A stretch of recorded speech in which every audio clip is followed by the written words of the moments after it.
Hello and welcome back to team classes channel. My dear student, class 12th chemistry का जो first chapter है solid state, ठोस अवस्था, उसके आज हम लोग बहुविकल्पीय प्रश्नों को देखने वाले हैं, महत्वपूर्ण बहुविकल्पीय प्रश्नों को। और ये बहुविकल्पीय प्रश्न बहुत ही ज्यादा इंपॉर्टेंट है। तो आज की इस वीडियो में हम लोग टॉप 10 बहुविकल्पीय प्रश्नों को देखने वाले हैं जो कई बार परीक्षाओं में पूछे गए हैं। तो आपको क्या करना है, आपको वीडियो को क्या करना है, पूरा देखना है, कंप्लीट देखना है, जिससे कि आप इन 10 जो बहुविकल्पीय प्रश्न है उसे अच्छे से याद कर सके। ठीक है, तो वीडियो को पूरा देखने के बाद से आपको इन 10 बहुविकल्पीय प्रश्नों को अपनी कॉपी में नोट डाउन कर लेना है। बहुत ज्यादा इंपॉर्टेंट है 2022 की परीक्षा के लिए, 2022 के बोर्ड एग्जाम के लिए, 2022 के बोर्ड एग्जाम के लिए बहुत ही ज्यादा इंपॉर्टेंट है। ठीक है, तो आपको वीडियो को पूरा देखना है। तो चलिए वीडियो स्टार्ट करते हैं।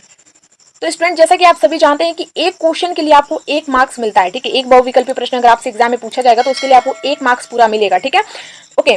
तो ये जो मैं आपको बहुविकल्पीय प्रश्न बताऊंगी ये बहुत ज्यादा इंपॉर्टेंट है एग्जाम की दृष्टि से। ठीक है, तो चलिए स्टार्ट करते हैं वीडियो। तो देखिए, सबसे पहला जो हमारा क्वेश्चन है वो है कि फर्स्ट हमारा क्वेश्चन है कि ठोस पदार्थों के संदर्भ में निम्न में से कौन सा कथन असत्य है। पहला है हमारा कि ठोसों का आकार निश्चित होता है। ठीक है, ठोसों का आकार निश्चित होता है। ठोसों का जो आयतन है वो निश्चित होता है। ठोसों में अवयव कण माध्य स्थिति के सापेक्ष दोलन करते हैं, या फिर आणुक बल अत्यधिक दुर्बल होता है। तो ठोस पदार्थों के संदर्भ में कौन सा, इन चारों में से कौन सा जो कथन है वो असत्य है, मतलब गलत है। ठीक है, ठोस पदार्थों के संदर्भ में। तो अगर आप ठोस पदार्थों के बारे में आपने पढ़ा होगा तो आपको पता होगा कि कौन सा, ये जो 4 ऑप्शन दिया इसमें से कौन सा कथन असत्य है। ठीक है, तो मैं आपको बता देती हूँ इसका आंसर। तो इसका जो सही उत्तर हो जाएगा वो हो जाएगा ऑप्शन नंबर डी, यानी कि अंतराणुक बल अत्यधिक दुर्बल, अंतराणुक बल अत्यधिक दुर्बल होता है। ठीक है, तो ये जो कथन है ये गलत है। ठीक है, असत्य है ठोस पदार्थों के संदर्भ में। ठीक है, ओके। अब हम लोग नेक्स्ट क्वेश्चन देखते हैं। तो काफी इंपॉर्टेंट है ये क्वेश्चन। ठीक है, वेरी वेरी इंपॉर्टेंट है ये क्वेश्चन, तो इसीलिए आप वीडियो को पूरा जरूर देखिएगा, बहुत ज्यादा इंपॉर्टेंट है। ठीक है, तो चलिए अब अगला क्वेश्चन देखते हैं। ओके, अगला क्वेश्चन है हमारा स्टूडेंट, एक क्रिस्टलीय ठोस में होती है, एक क्रिस्टलीय ठोस में होती है दीर्घ परासकोटि, अनिश्चित व्यवस्था, लघु परासकोटि, या इनमें से कोई नहीं।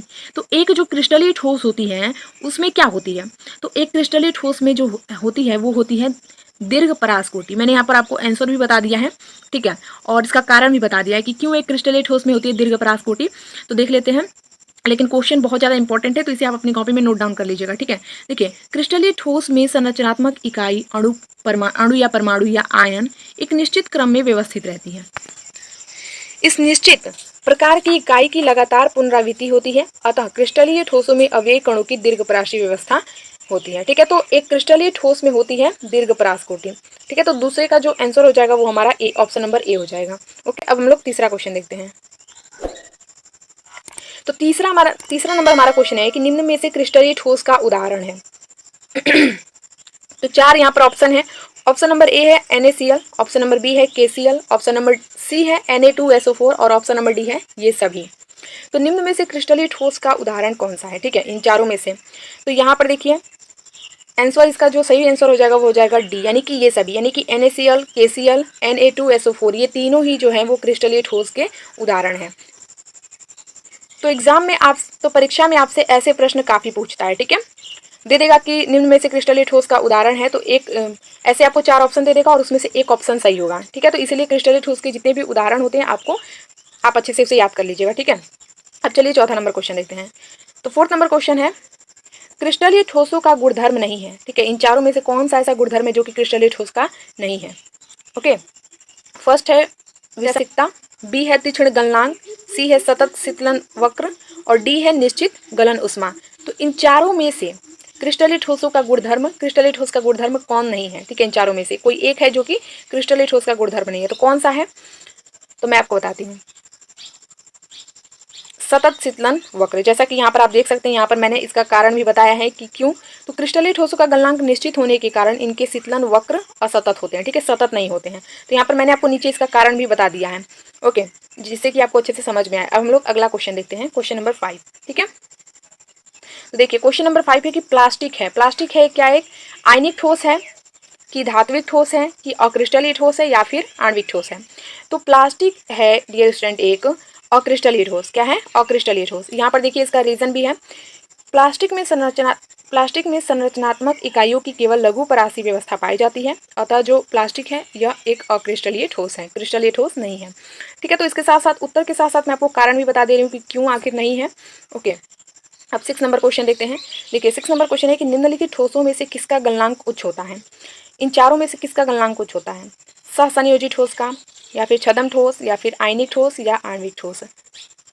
तो निम्नलिखित ठोसों में से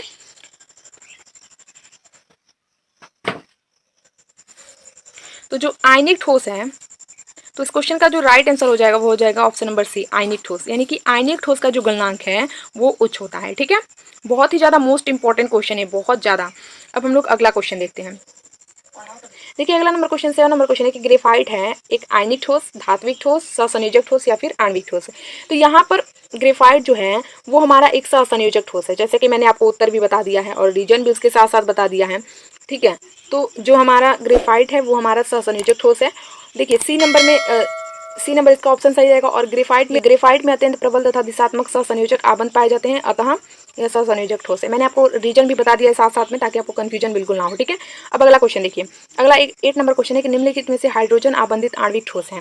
तो इसमें से इसका राइट आंसर क्या हो जाएगा, कौन इन चारों ऑप्शन में से हाइड्रोजन आबंधित आणविक ठोस हैं कौन। तो यहाँ पर हो जाएगा हमारा राइट आंसर जो इसका हो जाएगा वो हो जाएगा H2O बर्फ। ठीक है, यस से सॉलिड है हमारा। ठीक है, तो H2O बर्फ। तो अगर एग्जाम में ऐसे क्वेश्चन पूछे, जो मैंने क्वेश्चन बताए ये तो काफी इंपॉर्टेंट है क्वेश्चन, लेकिन अगर एग्जाम में अगर ये पूछ रहा है तो आपको अच्छे से करके जरूर आना है। ठीक है, चलिए अब अगला क्वेश्चन देखते हैं। क्वेश्चन है कि किस प्रकार के ठोस, तो अगला हमारा क्वेश्चन है कि किस प्रकार के ठोस विद्युत चालक, ठीक है, किस प्रकार के ठोस विद्युत चालक आघातवर्धनीय और तन्य होते हैं। ये क्या है, तन्य। ठीक है, तन्य होते हैं। तो 4 ऑप्शन है, एक है आणविक, धात्विक, आयनिक, सहसंयोजक।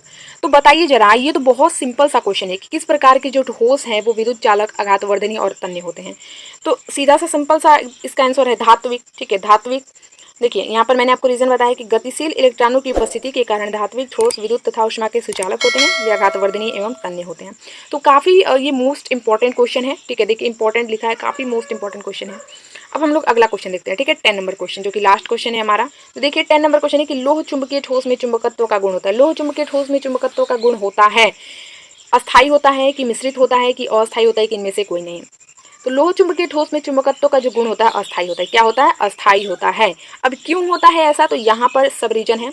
ऐसे ठोस पदार्थ जिन्हें बाहरी चुंबकीय क्षेत्र में स्थापित करने पर ये प्रबल रूप से आकर्षित होते हैं। ठीक है, बाहरी क्षेत्र जो है चुंबकीय क्षेत्र में जब स्थापित करेंगे तो प्रबल रूप से आकर्षित होंगे तथा चुंबकीय क्षेत्र हटा लेने पर स्थायी चुंबकत्व दर्शाते हैं और लोह चुंबकीय ठोस कहलाते हैं। ठीक है, अब यहाँ से आपको लोह चुंबकीय ठोस की परिभाषा भी मिल गई। ठीक है, तो दोनों काम आपका हो गया। ओके, अतः स्पष्ट है कि लोह चुंबकीय ठोस में चुंबकत्व का गुण अस्थायी होता है। समझ में बात आ गई। ओके स्टूडेंट, तो ये थे 10 इंपॉर्टेंट क्वेश्चन। ठीक है, 10 इंपॉर्टेंट क्वेश्चन मैंने आपको बहुविकल्पी प्रश्न बताए हैं और जो कि काफ़ी इंपॉर्टेंट है।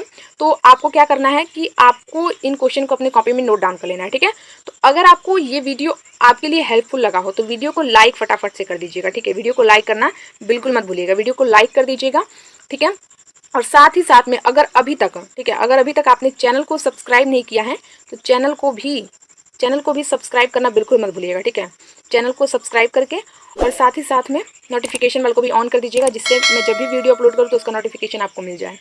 ठीक है, नोटिफिकेशन आपको मिल जाए। कमेंट करके बताइएगा कि आपको वीडियो कैसा लगा। अगर केमिस्ट्री से रिलेटेड कोई भी क्वेश्चन आपको पूछना हो, क्लास 12 केमिस्ट्री से रिलेटेड कोई भी क्वेश्चन पूछना हो तो कमेंट के थ्रू पूछ सकते हैं। ठीक है, कमेंट के थ्रू पूछ सकते हैं। तो मिलते हैं नेक्स्ट वीडियो में। ठीक है, नेक्स्ट वीडियो मिलते हैं, तब तक के लिए थैंक यू सो मच।